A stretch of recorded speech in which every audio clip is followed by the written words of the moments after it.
来继续来看台北市南京东路5段，昨暝传出着庆声。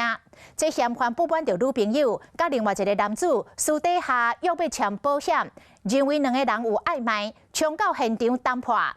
讲袂拄好，就叫细汉的炸3支枪去甲被害人开枪，为正骹后斗断一枪。警方伫围捕的过程中，嫌犯因也无要配合，阁甲警察来开枪，连开2枪。因为这个嫌犯先开枪来攻击到警察，警察不得不只好开枪来反击，开12枪。结果嫌犯头壳着枪，有生命危险，目前要咧抢救。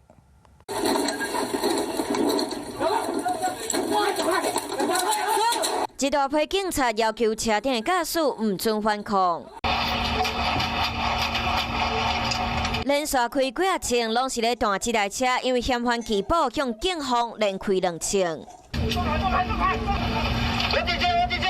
警察和歹徒伫停车场咧相战，专小组嘛直接冲去头前，无顾危险，甲姓刘嫌犯拖落车。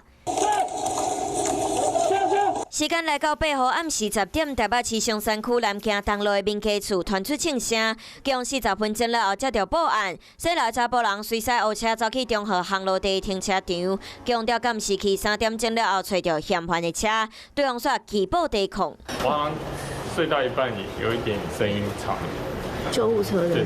真大声的声音，让附近的居民惊一跳。代志和感情纠纷有牵连。迄天暗时，女朋友和被害人约伫共同朋友的厝内签保险，不过嫌犯不满两个人约见面，无甲讲，直接走去现场找对方谈判。一讲袂好势，就叫细汉的炸3支枪，造成姓叶的查甫人正骹着枪。因犯嫌拒捕，并朝警方开2枪，那专案小组成员一起立即还击12枪。